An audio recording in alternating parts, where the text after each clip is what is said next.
Vas-y Hélène, c'est à Bonjour toi. à tous. Du coup, je suis Hélène Changiabo, je suis responsable du pôle développement pour l'association Collinasep et en charge de l'accompagnement de porteurs de projets dans le cadre du programme Starter ESS dont on aura l'occasion de vous parler si vous ne connaissez pas encore en fin de webinaire. Et donc, l'association Collinasep, c'est une association qui a un réseau d'action petite enfance et parentalité sur toute la région Hauts-de-France. C'est environ 60 structures adhérentes cette année, qui sont pour la plupart des crèches, mais aussi des actions de soutien à la parentalité. Et donc, c'est un réseau qui existe depuis plus de 30 ans, 1990, où on propose en fait à la fois une animation de notre réseau, donc les informations, par exemple, que je partage là avec vous aujourd'hui, elles sont partagées avec nos adhérents du réseau, ça c'est important de le dire. On propose aussi des formations à des professionnels petite enfance du secteur non lucratif, donc ça peut être des associations, des coopératives ou des municipalités, des CCAS. Et aussi, on a différents programmes sur la région, notamment un programme qui nous préoccupe beaucoup actuellement, c'est le plan de lutte contre la pauvreté, où on intervient beaucoup pour favoriser l'accessibilité à tous dans l'accueil petite enfance. Donc, j'en profite pour vous dire qu'on a un colloque le 1er décembre à Lille, bon, à Lille, sur cette thématique-là. Donc, voilà, n'hésitez pas à vous renseigner à ce sujet. Alors, donc, il y a la photo des co-animateurs DGE, ils sont présents. Donc, vous avez vu qu'il y a un troisième collègue à Hélène et Marie-Laure qui est Sébastien dans la Somme. Donc, il y en a peut-être certains qui le connaissent. Donc, aujourd'hui, ce que je vous propose, c'est dans un premier temps que on fasse un petit tour d'écran pour que, en tant que participant, vous puissiez vous présenter et notamment votre projet. Et le webinaire d'aujourd'hui, il est consacré aux impacts de la réforme dite Norma pour l'accueil de jeunes enfants. Et donc, on va prendre du temps pour décrire les grandes lignes de cette réforme. Et on reprendra à la fin pour expliquer comment nous, dans le cadre de Starter ESS, Collinasep et BGE Picardie, comment on travaille ensemble pour vous accompagner en tant que porteur de projet. Ça va pour vous? Alors voilà, ce que je vous propose, c'est de faire un petit tour d'écran. Alors, je vois pas tout le monde, moi, sur l'écran. Non, Donc moi non Marie-Laure plus. s'est présentée, Hélène s'est présentée. Alors je vois, c'est Sonia. Peut-être on Et va commencer. si Sonia, vous pouvez nommer la personne qui vous suivra en présentation. C'est plus pratique. D'accord? Excusez-moi. Si vous pouvez nommer la personne qui se présentera juste derrière vous à tour de rôle, comme ça vous avez la vision sur la galerie. J'en vois qu'une, moi, sur la galerie. J'ai qu'une personne en visio. Bon, Je on vois essaiera pas de faire trop. le relais si ça démarre pas. Alors, vous inquiétez pas. Il n'y a pas Et de souci. aussi, Sonia, du coup, j'ai oublié une petite instruction, parce que j'ai marqué le nom de votre projet, où est-ce que vous en êtes, etc. Mais n'hésitez pas aussi à dire par rapport à ce thème précisément de la réforme Norma, est-ce qu'il y a quelque chose de particulier que vous souhaitez creuser ou aborder aujourd'hui? Pas de souci. Donc, je me présente, Sonia Gulotto. Donc, moi, mon projet, c'est pas un projet crèche, mais c'est une maison d'assistante maternelle. Je suis dans l'Oise, dans le Clermontois, à côté de. La structure sera à Breuil-le-Sec. Je vais y arriver. À Breuil-le-Sec.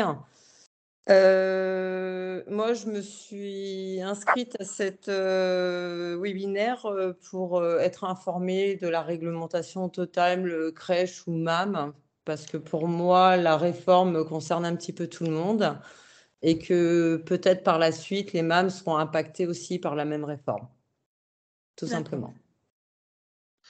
Sachant qu'à l'heure d'aujourd'hui, la réforme concerne plus ce qu'on appelle les établissements d'accueil de jeunes enfants. Mhm. Mais c'est vrai que du coup, ça crée des nouvelles pratiques, effectivement, voilà, qui changent le regard aussi sur les mains.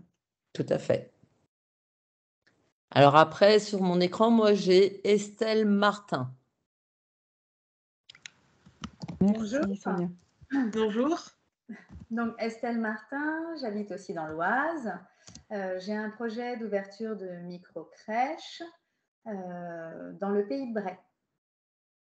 aux alentours de la Chapelle-aux-Pots. Et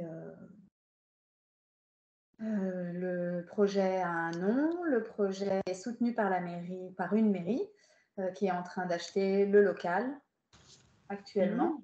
C'est pas encore complètement fait, mais c'est en cours et on avance avec la mairie.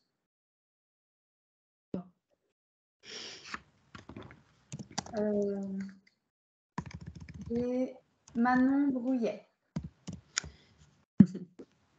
Oui, bonjour, je ne sais pas si vous m'entendez. Oui, si. Oui, ah, Bonjour, super. Manon. Bonjour Hélène, bonjour à tout le monde. Manon de la crèche parentale Chouette, donc, qui est en projet dans le sud de l'Oise, dans l'aire cantilienne, autour de Chantilly. On a un projet qui est pas mal avancé, mais on bloque sur les locaux. Il y a des locaux qui sont pressentis, mais on a encore du mal à y avoir accès et à savoir quel va être aussi l'appui de la mairie, qui donne un appui de principe très affirmé, mais ensuite qui n'a pas compris que les collectivités doivent s'engager pour les crèches parentales et associatives. Voilà. Enfin, ne veut pas comprendre, disons. Voilà. Qui est-ce que vous nommez, Manon, pour se présenter? Ah, pardon. Alors, moi, je ne suis pas en mode galerie, donc c'est compliqué.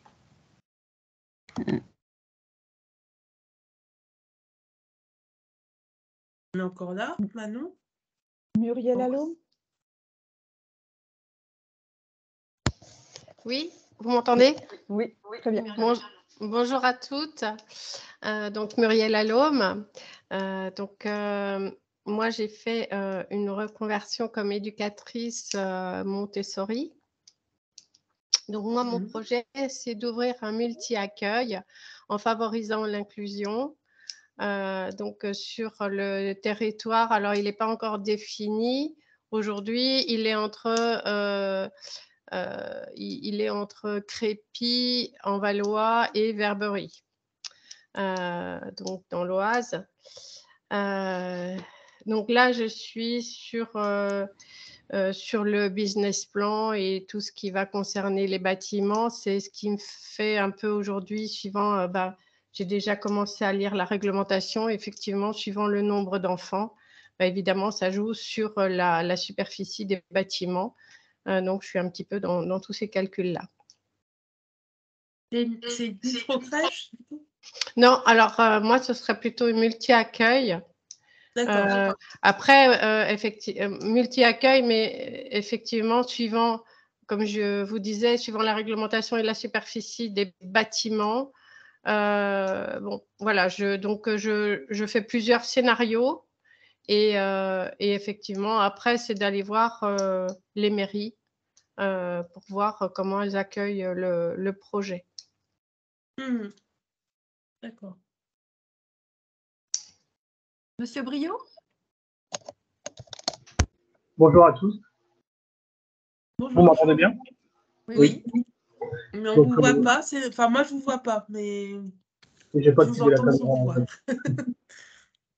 voir. Donc, je suis porteur de projet d'une micro-crèche Les Marmailles de Tom et Béni. Donc, c'est une crèche que je monte avec ma sœur avec des horaires atypiques pour couvrir les besoins en fait, sur le territoire de Saint-Quentin dans l'Aisne, sur les besoins des gens postés, c'est-à-dire 4h30 du matin jusqu'à 21h30. Donc, je travaille sur le business plan, je recherche les locaux et par contre, j'ai le soutien de l'agglomération de Saint-Quentin à mes côtés. D'accord. Voilà. Je vais donner le thème Gérard. Alors, bonjour à tous et à toutes. Donc, bonjour M. Briot, je crois que nous sommes de la même région. Je suis de Saint-Quentin-dans-l'Aisne et actuellement, donc sans trop m'étaler, je subis un PSE dont je vais me faire dissocier et j'ai depuis des années l'envie de créer une micro-crèche. Donc, je suis actuellement à la recherche d'une formation pour mon business plan. Rien n'est en place encore, mais j'ai le soutien de la mairie que j'ai contacté et voilà. j'espère que vous allez m'apporter énormément de réponses à mes questions et que vous allez J'ai pas m'aider. compris, vous êtes à la recherche de... J'ai pas compris de quoi. Alors, je veux monter une micro-crèche dans l'Aisne, donc à Saint-Quentin, dans ma région. Et actuellement, j'ai du mal à trouver une formation pour monter mon business plan. J'ai contacté la BGE de l'Aisne, donc de Saint-Quentin, de ma région, et c'est pour ça qu'ils m'ont donné votre lien pour que je puisse bien m'informer et savoir sur les nouvelles normes Norma. Donc voilà. D'accord. J'ai Madame Minot. Monsieur Minot, pardon.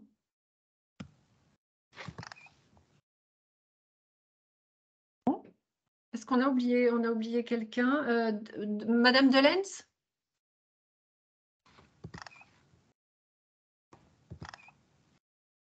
Ah. Est-ce que c'est moi qui n'entends pas ou est-ce que... Non, non, il y a... Est-ce que quelqu'un n'a pas, je sais pas, exprimé? C'est bon. C'est bon, Hélène. Vous avez la parole. Alors, juste sur vos projets, du coup, vous les avez pu les présenter. Simplement, effectivement, j'ai entendu beaucoup de personnes parler de la dimension montage économique. Ça va faire l'objet du prochain webinaire qui aura lieu le 10 décembre, hein, plutôt pour être clair. Et là, aujourd'hui, l'objet de cette rencontre, en fait, c'est vraiment parler des grandes lignes de la réforme Norma. Où est-ce qu'on peut aller chercher l'information? Qu'est-ce qui est important? Et de rappeler aussi que ça soit Colline Assep ou que ça soit Marie-Laure, Hélène et Sébastien sur l'accompagnement de projet, on est bien dans le cadre de Starter ESS sur l'économie sociale et solidaire. Donc, ça veut dire que si on vous accompagne sur un montage financier du projet, ça va être un projet à dimension d'économie sociale et solidaire dans son esprit. Donc, on vous refera aussi un rappel de ce que c'est qu'un projet d'économie sociale et solidaire à la fin de la visio. Mais voilà, c'était juste pour rappeler ce cadre-là d'intervention. Alors, du coup, la réforme Norma, c'est une réforme qui a démarré en fait en 2020 avec une loi qui s'appelait la loi ASAP. C'était la loi en fait de simplification des politiques publiques. On ne sait pas trop ce que ça a simplifié, mais bon, c'était l'intention de cette loi. Et ça s'est traduit par une publication de différents décrets, et, enfin, d'abord une ordonnance en 2020 et après des décrets en 2021 et des arrêtés en 2021 et 2022. Hein, dans une loi, souvent, dans le droit, ce qui est le plus important, c'est d'abord la loi, ensuite les ordonnances, ensuite les décrets, ensuite les arrêtés, en termes de les textes les plus importants juridiquement. Donc là, actuellement, en 2022, sortent les derniers arrêtés. Il y en a encore un ou deux qui n'est pas encore sorti pour achever cette réforme qui est en route, hein, du coup, depuis bientôt 2 ans. Donc, ne vous étonnez pas, sur le diaporama, il y a beaucoup de texte, mais ça sera un document qui vous sera envoyé, donc c'est aussi pour que vous puissiez le lire à côté. Mais voilà, c'est simplement pour aussi avoir des références juridiques dans votre texte. Donc, vous avez un lien, normalement, ici, si vous allez sur le document, où vous pourrez aller directement sur Légifrance pour voir le Code de la santé publique et tout ce qui concerne les établissements d'accueil de jeunes enfants. En fait, il y a tout un pavé à partir de l'article 23, 24, 17 qui concerne les établissements d'accueil de jeunes enfants dans la loi, enfin, dans le Code de la santé publique. Alors, un des premiers points n'hésitez pas à me couper hein, si je parle trop vite, si c'est compliqué ou si vous avez des questions ou des réactions. Un des premiers points, je pense, à avoir en tête pour l'impact de la réforme Norma, c'est que les établissements d'accueil de jeunes enfants, en fait, doivent mettre en œuvre cette réforme. Donc, ceux qui existent déjà à partir du 1er janvier 2023, normalement, ça devait être à partir du 1er septembre 2022. Et les projets, c'est dès maintenant, enfin, dès qu'il y a un projet, il faut pouvoir mettre en œuvre cette réforme. Et donc, quand vous voulez ouvrir une structure d'accueil de jeunes enfants, la réglementation vous demande de produire un projet d'établissement. Donc ça, c'était déjà le cas avant. Donc on est toujours sur un projet d'établissement, mais maintenant, il y a plusieurs choses qui changent. C'est que le projet d'établissement, vous allez travailler, ça sera important de le communiquer aux familles. Donc ça, c'était pas forcément clairement dit avant. Donc ça veut dire que le projet va falloir réfléchir à comment ça peut être un document qui est à la fois exhaustif, qui respecte la réglementation, mais aussi qui est, enfin, j'allais dire, compréhensible pour les familles. Et là, ça devient un petit peu compliqué parce que vu tout le nombre d'informations qu'il y a dans ce document, c'est quand même un sacré challenge de donner autant d'informations et de faire en sorte que les familles puissent avoir ce document, le comprendre, y faire référence également. C'est aussi un projet qui devra être visible en ligne. Donc, si vous avez un site internet plus tard pour votre projet, ou si vous communiquez sur votre projet sur le site de la CAF qui s'appelle mon-enfant.fr, où sont visibles toutes les structures d'accueil de jeunes enfants. Donc, c'est un document vraiment qui présente votre projet. Et tous les 5 ans, il faudra le renouveler et le construire collectivement en équipe. Donc, l'idéal, c'est vraiment que les professionnels qui interviennent dans la structure participent à l'élaboration du projet. Et l'idéal encore plus, quand on est une structure de l'économie sociale et solidaire, ça c'est que votre gouvernance, et notamment, là, il y a une crèche parentale qui peut témoigner, mais en tout cas, les parents qui font partie de la gouvernance, qui s'investissent dans le projet, puissent aussi participer à l'élaboration de ce projet. Donc, je vous ai remis le texte des articles, mais j'ai une présentation un peu plus synthétique qui arrive après. Le projet d'établissement, il doit avoir en fait 3 volets. Donc, il y a un volet qui est un projet d'accueil. Donc, ça ressemble, il y a quelqu'un qui a un projet de MAM hein, qui était là. Ça ressemble, c'est la même appellation qu'une MAM. Ça s'appelle aussi projet d'accueil, mais ce n'est pas la même chose. Donc attention à ne pas confondre les projets d'accueil quand on parle d'une MAM et les projets d'accueil quand on parle d'une crèche. Donc le projet d'accueil, c'est surtout une partie du projet qui est un peu la carte d'identité de votre structure. Donc vous direz le nombre de places, vos horaires, la composition de l'équipe. Enfin, le détail arrive un petit peu après. Et après, vous devez avoir un volet plus éducatif, un projet éducatif qui doit respecter une charte nationale d'accueil de jeunes enfants. Et cette charte nationale, elle amène notamment 2 choses qui n'étaient pas mentionnées avant dans la loi. C'est la dimension de l'éveil culturel et artistique dans le projet et la dimension d'égalité garçon-fille. Ça, c'est tout à fait nouveau dans les structures d'accueil de jeunes enfants. C'est-à-dire, pour dire les choses autrement, avant, s'il y avait ces dimensions-là dans des projets, ben, on disait: «Ah, c'est un projet innovant, c'est sympa, ah, ils travaillent là-dessus, ah là là», enfin bref, comme si c'était quelque chose de spécifique. Tandis que maintenant, tous les projets d'accueil de jeunes enfants, projets d'établissement d'accueil de jeunes enfants, sont invités à travailler sur la question d'égalité garçon-fille et égalité homme-femme, et sur la question d'éveil culturel et artistique. Ça doit faire partie du projet. Et aussi, dans la charte nationale d'accueil de jeunes enfants, je le redirai aussi tout à l'heure, il y a la dimension, d'accueil de tous les enfants, quelle que soit leur situation, notamment, les enfants en situation de handicap. Et dans la réforme, la question de l'accueil de l'enfant en situation de handicap, alors c'est écrit en tout petit, hein, mais c'est marqué dans le projet d'accueil, présenter les dispositions prises pour l'accueil d'enfants présentant un handicap. C'est pareil, avant, on avait des crèches qui disaient: «Ah bah nous, on a un projet spécifique, on accueille des enfants en situation de handicap». Maintenant, c'est pareil, c'est plus une option. Tous les lieux d'accueil petite enfance doivent, prévoir, la possibilité d'accueillir des enfants en situation de handicap et donc écrire sur comment on fait. Donc ça, c'est ça aussi le grand changement de cette réforme. Un autre changement, c'est que le projet social, donc un projet social dans une crèche, ça va être un projet qui explique globalement ce que votre crèche propose pour le territoire, pour l'environnement, et cetera, les valeurs qui sont portées. Et bah, ce projet social doit comporter aussi un volet maintenant développement durable. Donc ça aussi, c'est nouveau et c'est assez nouveau et c'est assez flou, mais en tout cas, c'est qu'est-ce que vous proposez sur les questions de développement durable? Donc, du coup, je vous ai un petit peu résumé le contenu du projet maintenant, ce qui est demandé par le Code de la santé publique. Donc, un projet éducatif qui va parler de l'accueil, du soin, du développement, de l'éveil, du bien-être des enfants, avec ces dimensions dont on parlait, égalité garçon-fille et éveil culturel et artistique. Un projet social et de développement durable, en fait, qui va préciser donc des modalités qui sont prévues pour garantir l'accès aux enfants des familles qui connaissent des difficultés particulières. Donc, ça peut être le handicap, mais ça peut être aussi les situations de vulnérabilité et de pauvreté.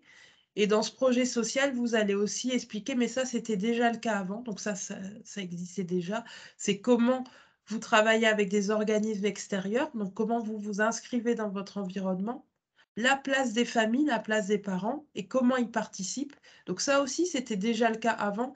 Je le précise parce qu'il y a beaucoup de crèches qui mettent en application la réforme aujourd'hui pour le 1er janvier, mais qui redécouvrent en fait ce que c'est qu'un projet social. Et aussi comment on inscrit votre activité dans une démarche en faveur du développement durable. Et le projet d'accueil, donc ça va être les prestations d'accueil proposées, les durées, les rythmes d'accueil, comment se passe l'accueil d'enfants en situation de handicap et aussi la composition de l'équipe, les compétences professionnelles mobilisées. Donc on a fait un petit schéma à Colline pour résumer tout ça en une image.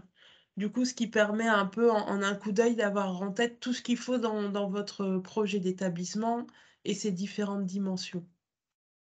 Est-ce que pour ces points-là, du coup, du projet d'établissement, vous auriez des questions ou des demandes de précision ou des remarques?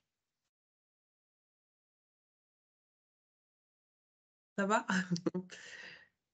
Donc aussi, donc dans les lieux d'accueil petite enfance, il faut produire un projet d'établissement, il faut produire aussi un règlement de fonctionnement. Donc on va revenir aussi dessus après. Alors sur le volet développement durable du projet social, nous on s'est posé la question à Colline en disant mais du coup il faut mettre quoi dans le volet développement durable puisque ça n'existait pas avant. Quand on s'est renseigné auprès du coup on fait partie d'un réseau national qui s'appelle l'ACEP national, qui est en lien avec les ministères, dont celui qui a beaucoup travaillé sur cette réforme. Et du coup, sur le volet développement durable, il n'y a pas de demande précise. Ils ne disent pas il faut absolument faire telle ou telle chose. Donc nous, Colline, on est revenu sur des travaux qu'on avait menés antérieurement sur ces questions, et notamment que vous pourrez retrouver sur le lien de Colline, nos actions éco de crèche, j'ai mis sur le diaporama ici. Et donc, ce qui peut exister, nous, par exemple, on propose un diagnostic éco-crèche. C'est un diagnostic sur les économies d'énergie, la gestion des déchets, voilà, comment est le bâtiment, etc., qui permet de faire le point sur quels sont vos fournisseurs, etc. Donc ça peut être un outil. Il y a aussi un guide sur notre site internet sur la qualité de l'air et un guide aussi sur les produits d'hygiène et d'entretien.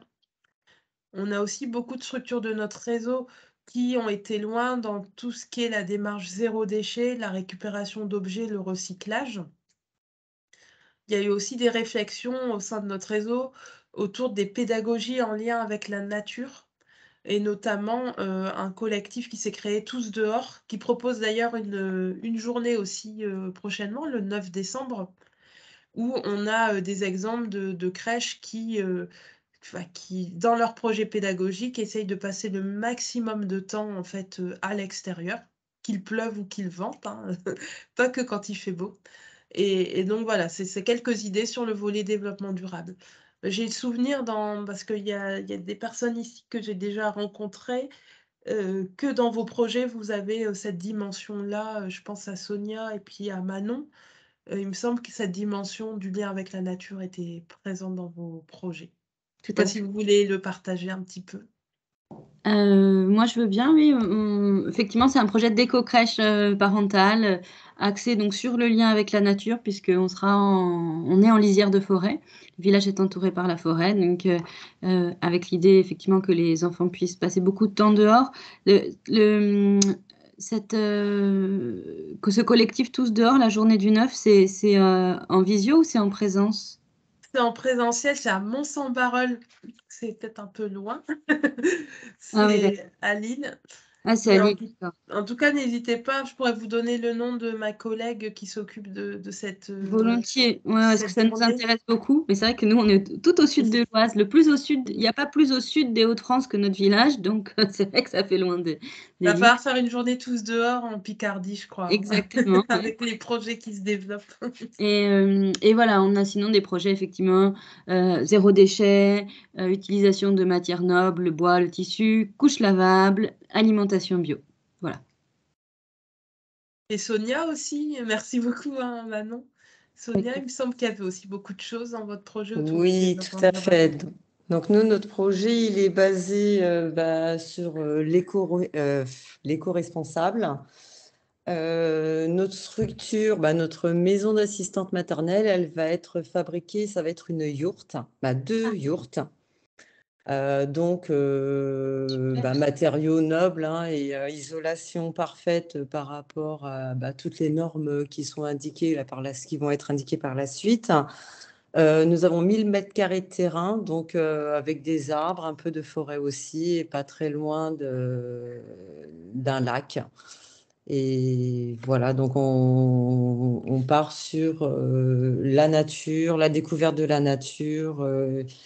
Et au niveau de notre projet pédagogique, on va utiliser un peu aussi certaines méthodes de Montessori. Nous allons avoir un espace Solon-Zolen. Et voilà, après, on va se développer petit à petit dans ce sens-là, tout simplement. Un C'est espace des beaux quoi? projets. Vous pouvez préciser? Solon-Zolen.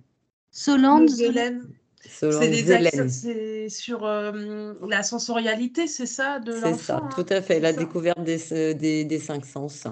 Ah, super. Voilà. Alors, c'est vrai que la charte, alors d'habitude, je mets la fiche de la charte et je relis chaque principe, mais vu tout ce que j'ai à vous dire, j'ai pas trop beaucoup de temps. Du coup, au milieu de cette diapo, j'ai remis les mots-clés des principes de la charte nationale d'accueil du jeune enfant. Donc, en fait, il y a le premier principe, il est autour de l'accueil de tous les enfants, comme je vous disais, quelle que soit leur situation, la situation de leur famille, hein, notamment, il y a l'aspect financier, il y a l'aspect culturel, il y a l'aspect handicap ou non. Enfin, c'est vrai que c'est important de le rappeler, hein, parce que surtout avec des fois des enjeux d'économique, d'accessibilité financière des structures d'accueil de jeunes enfants, c'est difficile de pouvoir accueillir tous les enfants, quelle que soit leur situation, ou sur certains territoires. Bon, c'est difficile de favoriser le vivre ensemble de personnes différentes, d'accueillir vraiment des familles différentes d'un territoire. Donc, du coup, la charte rappelle que les établissements d'accueil de jeunes enfants ont bien une visée d'accueil de tous les enfants, quelle que soit leur situation. Le deuxième principe, il est autour du respect du rythme de l'enfant, de prendre son temps, comme on dit. Alors, moi, j'aime beaucoup ce principe et j'avoue que de ne pas toujours réussir à l'appliquer à moi-même. Mais en tout cas, l'idée, c'est prendre le temps. Et c'est vrai, quand on travaille ce principe-là, on se rend compte souvent que des fois, on fait vivre l'enfant à un rythme d'adulte, hein, même dans une crèche. Parce qu'on veut prévoir plusieurs activités, on veut enfin voilà, on a du mal à se dire qu'il y a un enfant, pour, je sais pas, pour mettre ses chaussures, il va mettre 5 minutes peut-être. Et un autre, il va aller très vite, au contraire, et puis après vouloir passer à autre chose. Donc du coup, comment, alors il y a pas de méthode miracle, mais comment une équipe éducative, une équipe de professionnels petite enfance accompagne les enfants à leur rythme? Le troisième principe, il est autour de la place des parents, qui est rappelé comme vraiment très importante et fondamentale, hein, dans l'accueil du jeune enfant. Et donc ça aussi, c'est quelque chose qui a vraiment été réaffirmé dans les différents travaux, et notamment la réforme Norma aussi prévoit des choses spécifiques, hein, pour les crèches parentales, hein, qui réaffirment l'intérêt que ça a d'avoir justement des parents présents auprès des professionnels dans l'accueil du jeune enfant, donc leur implication à différents niveaux. Donc le quatrième principe, il est sur la posture des professionnels, où on les invite, alors ça peut paraître enfoncer des portes ouvertes de dire que c'est important que les professionnels soient bienveillants, mais ça semble vraiment fondamental de rappeler que les professionnels sont là pour encourager en fait l'enfant dans son éveil. Voilà, on n'est pas, j'allais dire, on n'est pas à l'école, mais l'école aussi, c'est censé être bienveillant, j'ai envie de dire. Mais les enfants ne doivent pas faire une performance particulière, ils ne doivent pas forcément marcher à telle ou telle date ou se tenir assis à telle ou telle date, parler à tel ou tel moment. Et c'était important de le rappeler dans la posture des professionnels d'accueil de l'enfant et d'accueil des familles.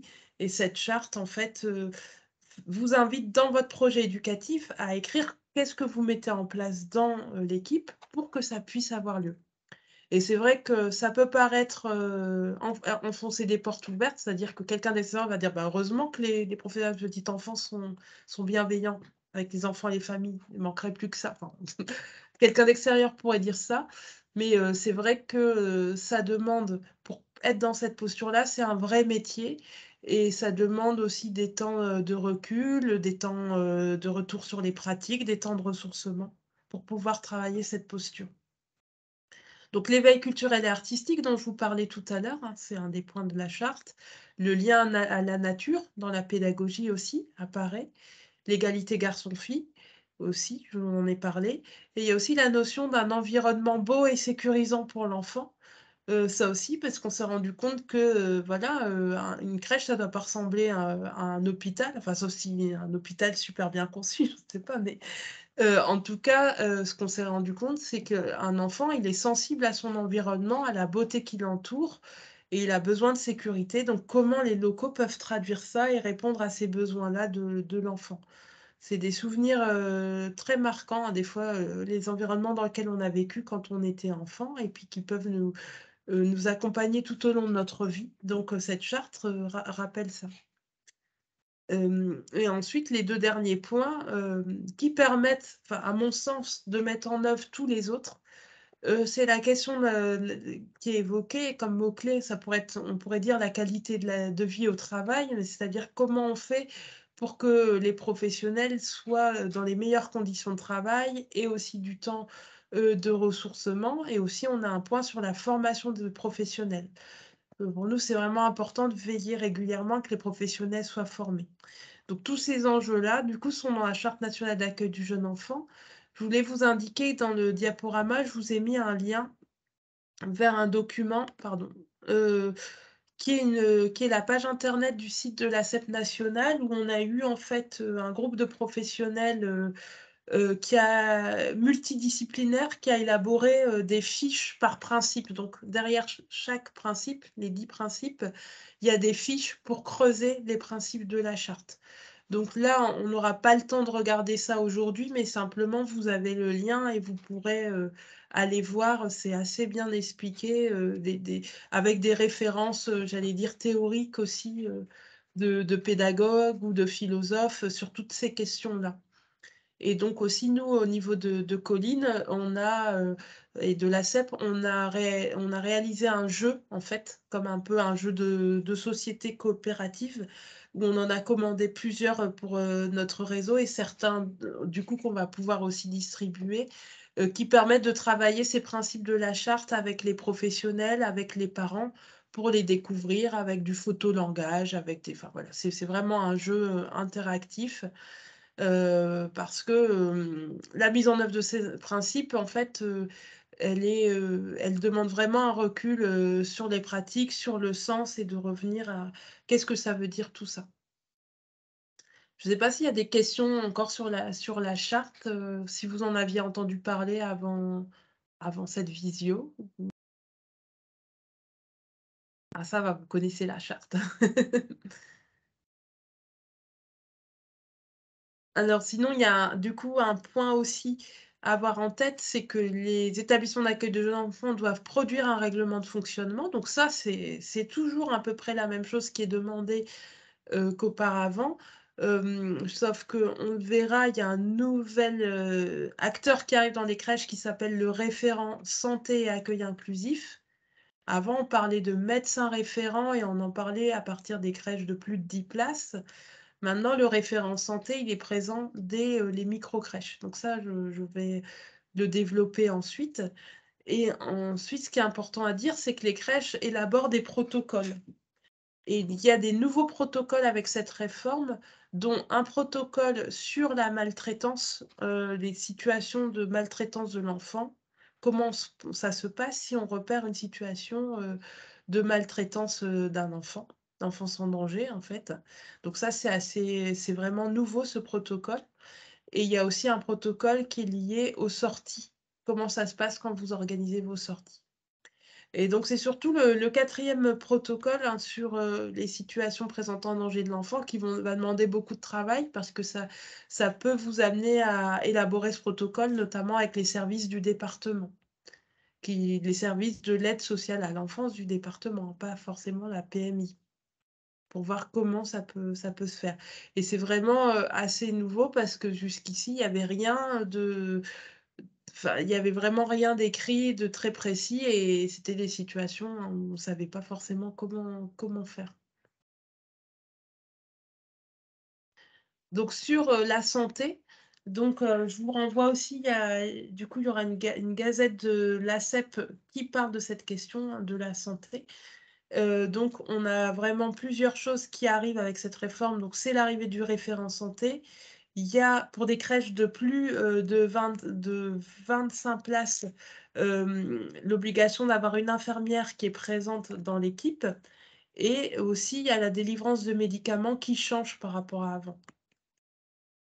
Donc, sur le référent santé, en fait, aujourd'hui, donc c'était jusqu'ici, c'était du coup les crèches de plus de 10 places. Donc maintenant, même une micro-crèche doit prévoir d'avoir un référent santé et accueil inclusif.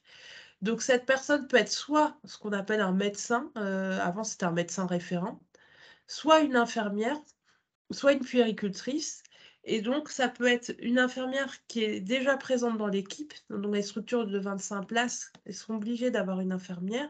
Ou ça peut être une professionnelle des santé, des services de PMI. Donc, pour les petites structures, il y a aussi à réfléchir on ne peut pas mutualiser, entre guillemets, une infirmière ou une puéricultrice qui travaille dans une autre crèche qui interviendrait dans plusieurs en tant que référent santé. Et donc, le référent santé, en fait, a plusieurs missions. Notamment, il doit justement informer l'équipe, en fait, hein, sur les questions de situation de handicap et de maladie chronique. Il doit aussi pouvoir présenter et expliquer les protocoles, les fameux protocoles qu'on a décrits avant. Ah, il y a une question, je vois, pardon. Il y a quelqu'un qui a levé la main. Oui. Oui. Je Allez-y, je vous voulais écoute. savoir, sur le référent santé, il y a, pour une micro-crèche, du coup, c'est un minimum d'heures, c'est ça? Oui, c'est ça. J'allais y venir juste après, mais oui, il y a un minimum d'heures. Oui. En D'accord. fait, selon la taille des crèches, il n'y a pas le même nombre d'heures qui est demandé. Donc, je crois que c'est 10 heures, le référent. C'est 10 heures par an, donc c'est pas beaucoup, hein. D'ailleurs, quand on voit toute la mission du référent santé, on se demande comment il va faire en 10 heures, puisqu'il y a 10 points respectés. Mais oui, selon la taille de la structure, il n'y a pas le même nombre d'heures, oui. Donc le référent santé aussi, il peut aussi accompagner pour par exemple, les projets d'accueil d'enfants en situation de handicap, mais il peut aussi mettre en place des actions de promotion de santé dans la structure.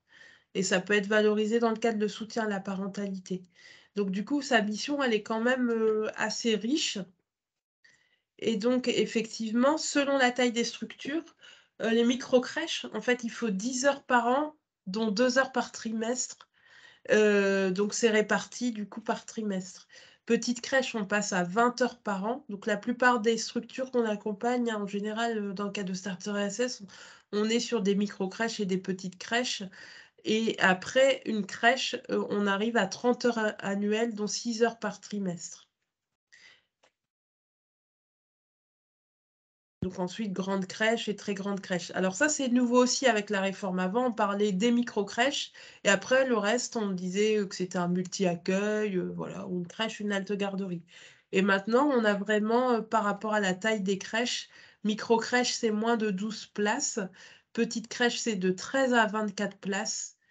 Crèche, c'est de 25 à... Alors, je ne sais plus à partir de quand ça doit être jusqu'à 59 places. Et grande crèche, c'est plus de 60 places. Et après, on a très grande crèche. vous remettrez le nombre de places avec des crèches, parce que j'ai un petit doute là sur ce que je viens de dire. Places et crèches. Donc là, pour les crèches de plus de... Il n'y a personne qui a des crèches de plus de 25 places en projet, ici, autour de la table. Donc, du coup, il y a un rôle de l'infirmier qui est redéfini. Donc ça, je vais y passer, parce qu'à partir de plus de 25 places, voilà, il y a l'obligation d'avoir un infirmier dans l'équipe et avec des missions bien précises en lien avec le référent santé. Et là aussi, ce qu'il y a de nouveau, c'est que maintenant, l'administration des médicaments, c'est tous les professionnels, normalement, qui pourraient administrer des médicaments, sauf à condition de maîtriser la langue française et que ça soit sur demande des parents. Je le dis parce qu'avant, c'était pas du tout le cas, c'était que vraiment, justement, des fois l'infirmière ou l'auxiliaire de puériculture. Enfin voilà, il y avait vraiment que de certaines personnes de l'équipe qui pouvaient s'en occuper. Et c'était très différent des assistants maternels où toute assistante maternelle pouvait administrer des médicaments. Donc là, c'était une harmonisation par rapport à ça. Alors, comme je vous l'ai dit, donc maintenant, les crèches sont définies en fonction du nombre de places, de micro-crèches à très grande place. Et en fait, sur cette base, donc il y a le temps du référent santé qu'on a vu ensemble qui change selon le temps, mais il y a aussi le temps requis pour être direct, pour la fonction de direction, et le temps requis aussi pour l'éducateur de jeunes enfants, qui est différent en fait selon la taille de la structure. Donc, par exemple, dans une micro-crèche, on va demander beaucoup moins de temps aux responsables techniques, c'est 0,2 ETP, que dans une petite crèche où on va passer à 0,5 ETP. Et donc, dans une crèche où on va passer aussi un temps de direction à 1 ETP. Donc, ça dépend vraiment du temps, de la taille de la crèche, le temps de la fonction de direction. Pareil pour EJE et infirmière. Donc ça, c'est quelque chose d'assez nouveau et ça permet de clarifier aussi les qualifications requises dans une structure. Il y a aussi ce qu'il y a de nouveau aussi, c'est le taux d'accueil en surnombre. Donc maintenant, c'est 115% de la capacité d'accueil. Avant, il y avait une variation selon le nombre de places. Ce qu'il y a de nouveau également, c'est que vous devez prévoir dans votre projet des temps d'analyse de pratique, donc 6 heures minimum. Donc, c'est l'équipe qui doit avoir des temps d'analyse de pratique. Donc, il faut solliciter quelqu'un pour pouvoir faire. Donc, souvent, c'est quelqu'un qui a une formation de psychologue qui peut faire ces analyses de pratique, mais quelqu'un qui a aussi une expérience dans la petite enfance, donc qui est requise. Comme je l'ai dit, les micro-crèches passent de 10 à 12 enfants. Et après, il y a aussi le taux d'encadrement. Donc, le nombre d'adultes en fonction du nombre d'enfants, il est aussi calculé différemment. Donc, on peut choisir entre 1 pour 5, 1 pour 8 ou 1 pour 6. Alors qu'avant, c'était forcément 1 pour 5 et 1 pour 8. Et aussi, de dire qu'il y a des nouveaux diplômes qui sont ouverts au poste de direction. Voilà, c'est des postes liés, c'est plutôt des diplômes du médico-social maintenant qui peuvent arriver en fonction de direction avec des années d'expérience. Donc ça, c'est les gros changements qui sont arrivés avec la réforme. Alors peut-être que pour vous, vous ne voyez pas le changement comme vous êtes en projet, mais quand même, ça crée beaucoup plus d'exigences pour tout ce qui est établissement d'accueil de jeunes enfants. Est-ce qu'il y a des remarques par rapport à ça? Oui, moi j'ai une question. Oui. Le référent technique peut être le directeur ou la directrice. J'ai pas compris la question, pardon. Le référent technique, c'est le directeur de la crèche ou de la micro-crèche. Oui. Et, En fait, il y a pas, dans une micro-crèche, il y a une dérogation qui fait que on ne parle pas de directeur, on parle de référent technique et pédagogique en fait. Parce que le référent technique, quel diplôme il doit avoir? Parce que moi, j'ai l'impression que ça avait changé justement avec cette réforme. C'est les mêmes diplômes que ceux qu'on retrouve en fait pour la direction d'une crèche en fait. Donc parce que, par exemple, pour moi, dites-moi si je me trompe, mais avant la réforme, une personne qui avait le CAP petite enfance avec une expérience de 2 ans minimum au poste de direction pouvait être directeur. Aujourd'hui, la PMI me dit que ça, c'est... Ah non, ça n'a jamais été le cas. Dans une D'accord. micro-crèche, le référent technique, ça a toujours été les mêmes qualifications que dans une direction de crèche. Donc, c'est soit éducatrice de jeunes enfants, enfin éducateur ou éducatrice de jeunes enfants, puériculteur, puéricultrice. Ça peut être médecin. Après, il y a des dérogations sur des métiers du médico-social, donc assistante sociale, éducateur spécialisé, la psychomotricienne aussi. Mais c'est ces métiers-là avec des années d'expérience sur la fonction de référent technique. Après, il y a, en l'absence d'une personne qualifiée, etc., il peut y avoir quelqu'un, par exemple, on a déjà eu le cas d'auxiliaire de puériculture qui pouvait exercer cette fonction, mais il devait avoir le concours d'une personne qui a les qualifications de direction. Donc, CAP petite enfance en direction, déjà direction, ça n'existe pas.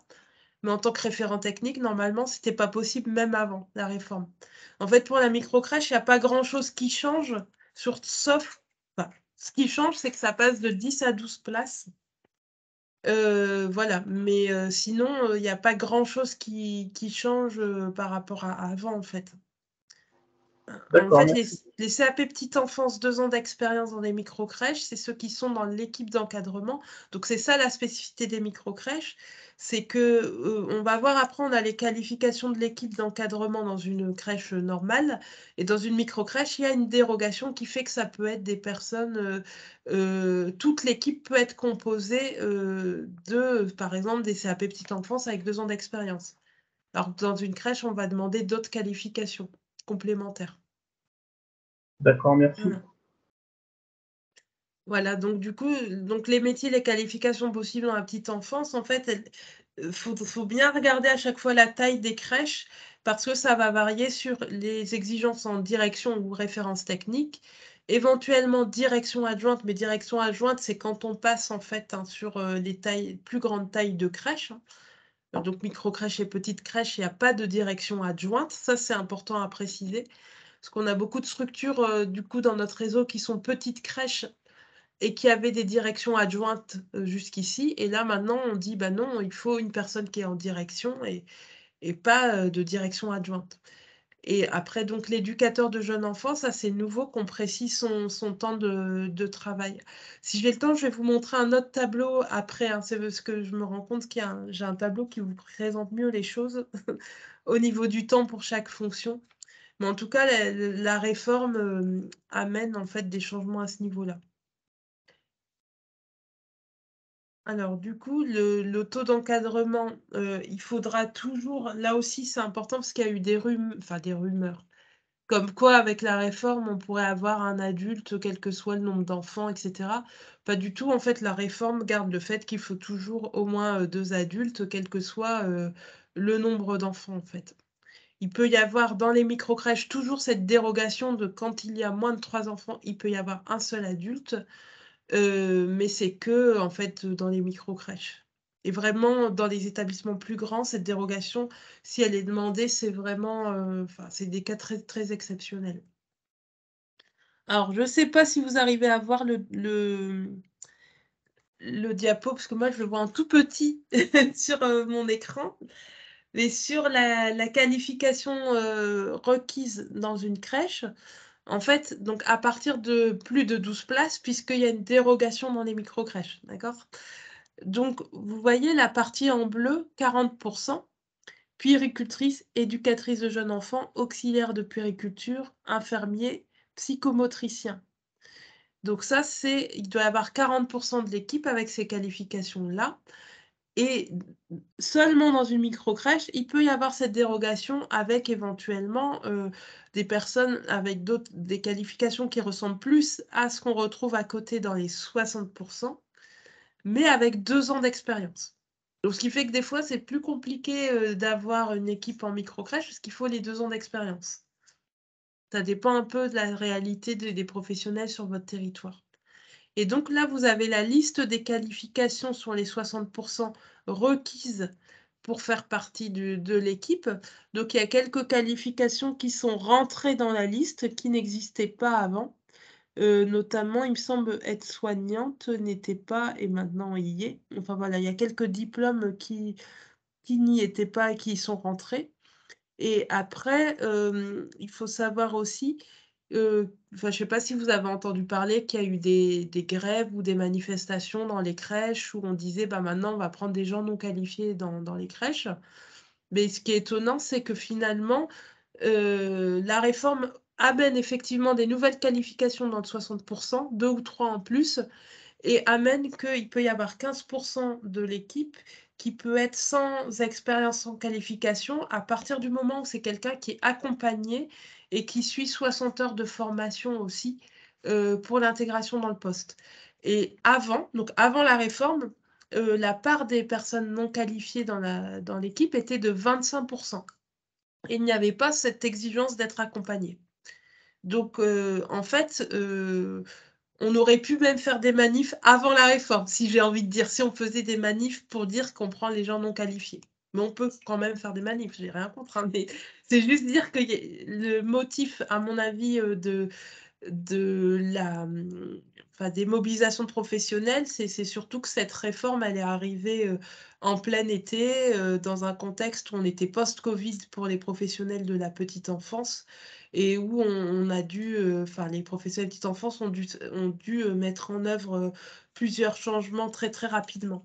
Mais sinon, sur la place du personnel non qualifié, finalement, c'est beaucoup plus strict qu'avant, puisqu'on passe de 25 à 15% et sous condition, il faut que la personne soit accompagnée. Et pas plus d'une personne par structure au final, dans bien des cas. Je ne sais pas si vous avez des questions là-dessus. Non. Et donc aussi, quelque chose à préciser, c'est que pour... alors, j'ai pas fait le détail de tout ce qu'il y avait pour les crèches parentales, mais en tout cas, dans le Code de la santé publique, il y a vraiment des articles spécifiques pour les crèches parentales, et notamment sur la présence possible des parents qui puissent être comptés dans l'encadrement, sachant que on en avait beaucoup discuté avec les parents de la crèche parentale chouette. C'était de se dire, en fait, ça peut être souhaitable d'avoir quand même une qualification comme le demande la réglementation, que les parents soient en plus en fait de l'encadrement. Ça peut être vraiment intéressant de fonctionner comme ça. Parce qu'il y en a qui ont vu ça comme une opportunité en disant, ah, bah, les crèches parentales vont coûter moins cher, puisqu'à la place des professionnels, on va mettre des parents, etc. Mais c'est toujours intéressant d'avoir une équipe pluridisciplinaire de professionnels dans l'équipe aux côtés des parents. Donc on maintient, nous, ce discours-là quand même, même si la réglementation facilite ça. Elle permet aussi éventuellement, la réglementation, à ce que le parent prenne le relais de la continuité de direction dans certaines situations. Enfin voilà, elle donne plus j'allais dire, de droits aux parents. Donc c'est un peu à double tranchant en fait, parce que c'est à la fois une reconnaissance, mais à la fois ça peut être utilisé comme prétexte pour avoir moins de professionnels qualifiés dans l'équipe. Donc à prendre avec des pincettes ce qui est prévu sur les structures parentales. Alors un dernier point sur la réforme, et puis après je pense si vous voulez on échange, et puis je vais voir si je peux vous donner d'autres éléments plus précis. C'est que du coup, dans la réforme il y en a qui en ont parlé, un référentiel bâtimentaire. Donc ça, c'est vraiment intéressant parce que maintenant, vous avez vraiment des choses très précises sur les exigences bâtimentaires pour une structure, quel que soit en fait, j'allais dire quel que soit le médecin de PMI, pour me rappeler un peu pour certains les échanges qu'ils ont pu avoir avec des médecins de PMI. Et donc, il y a une surface requise de 7 mètres carrés par enfant, c'est vraiment les locaux destinés à l'enfant. C'est-à-dire, par exemple, votre local poubelle, ça ne sera pas dans les 7 mètres carrés. Donc, au final, vous allez avoir, moi, souvent, quand je regarde les plans, on arrive quand même à des 10 mètres carrés par enfant, hein. Mais on compte 7 mètres carrés enfant pour tous les lieux dédiés à l'accueil du jeune enfant. Il y a aussi une demande de prévoir un lien avec un espace extérieur et aussi un espace de psychomotricité. Enfin, je vous mets les grandes lignes parce que le référentiel bâtimentaire, là aussi, on est en train de créer un jeu pour le rendre plus sympa à apprendre parce que là, pour le coup, c'est plein de règles à retenir par cœur et tout ça. Donc voilà, je pense que j'ai fait vraiment le tour des grandes lignes de la réforme Norma. Est-ce que vous avez, il y a des questions ou des remarques ou des choses que vous souhaitiez approfondir? Moi, je peux regarder pour le tableau pour le personnel aussi, pour vous le mettre à l'écran, pendant que vous posez, vos premières questions, parce que comme ça, vous aurez le détail aussi par rapport à EJE, direction, etc. Moi, j'ai une question, puisque Oui. je suis directement concernée. Quels sont les critères pour, en tant que psychomotricienne, être la référente technique? Pour une microcrèche? Oui. Bah, normalement, je pense que ça peut comme, la qualification de psychomotricienne attendez, parce que rentre il faut que, alors faut regarder si vous rentrez dans les fonctions de direction. Si vous pouvez être directrice d'une structure d'accueil de jeunes enfants, logiquement. Référent technique, je crois que c'est des questions d'expérience. Ce que je vais faire, c'est que je vais vous voir pour vous répondre à l'écrit à cette question précisément, vous mettre l'article, mais à mon avis, c'est possible. Sachant qu'en plus, j'ai exercé pendant 9 ans en tant que responsable de service éducatif dans un IME et un CESAD. Oui, donc a priori, parce que c'est une question très spécifique, donc je ne l'ai pas forcément, alors, je vais regarder si je peux vous mettre quelque chose, par rapport à ça, mais c'est psychomotricienne avec de l'expérience, hein, c'est ça pour être référent technique? L'expérience d'encadrement, oui. D'accord. Bah, je la note et si jamais on n'a pas et je vous enverrai par mail éventuellement la réponse, ça vous va? Gentil, oui. Heu, Merci. Est-ce qu'il y a d'autres questions? De remarques? Vous aviez déjà, ces informations-là? Excuse-moi, Hélène, votre micro est Oui. coupé, en fait, Madame Allemand. Réactivez votre micro. Vous m'entendez? Oui, là, c'est bon. Oui, voilà. oui. Oui, moi j'avais une question en fait concernant plutôt une micro-crèche et multi-accueil. Donc aujourd'hui, ça dépend vraiment du nombre d'enfants, si j'ai bien compris. Oui, d'accord. Je voulais savoir sur justement les catégories de RP. Elles font partie donc normalement de la 5e catégorie en ERP, en établissement recevant du public. Ce que je voulais juste savoir, c'est on parle donc d'une 5e catégorie simplifiée avec l'effectif inférieur à 20 personnes. Je voulais savoir si les 20 personnes comprenaient donc les enfants et le personnel et les parents, ou que les parents ne sont pas compris dans l'effectif. Ben, je pense que là-dessus, faut voir, ça dépend de votre mode de fonctionnement, en fait. Parce que si dans votre mode de fonctionnement, les parents sont souvent présents, dans le lieu, par exemple dans l'exemple de la crèche parentale, si, vous avez en plus des enfants, plus des professionnels, vous avez, des parents qui sont présents, il faut savoir combien ils sont. Il faut voir votre mode de fonctionnement, au quotidien, en fait. Combien de personnes sont présentes au quotidien dans la structure? D'accord. Vous êtes du coup sur une micro-crèche de 12 places, c'est ça? Oui, c'est ça. Mais je veux dire, si par exemple, je ne sais pas, je vais parler par exemple d'une porte ouverte, je vais recevoir effectivement plus de personnes que 20 personnes, en fait. J'ai la réponse. Ah bah, allez-y, je vous laisse. L'effectif et les enfants. Ils prennent, parce que je suis comme je fais construire du coup et que je suis en plein ERP, que le dossier est bientôt finalisé, donc j'ai posé la même question. Donc quand on fait des manifestations, ça rentre pas dans l'effectif. C'est l'effectif pour le ERP, c'est les enfants plus les professionnels présents au quotidien. Donc tous les jours. Quand on fait des manifestations, comme c'est pas tous les jours et que c'est que de temps en temps, ça ne rentre pas dans l'ERP. D'accord. Voilà. Bah, merci beaucoup. C'est du sûr. Bah, merci. Je suis en train de voir, est-ce que c'est possible de partager une fenêtre ouais, de mon écran. Voilà. Vous voyez là ce qu'il y a sur ma fenêtre, l'écran? Un tableau, vous le voyez? Oui, oui, oui, oui, oui, Oui. c'est bon. Voilà. Donc, c'était ce que je voulais vous dire tout à l'heure pour le nombre de temps de travail par rapport aux différentes fonctions.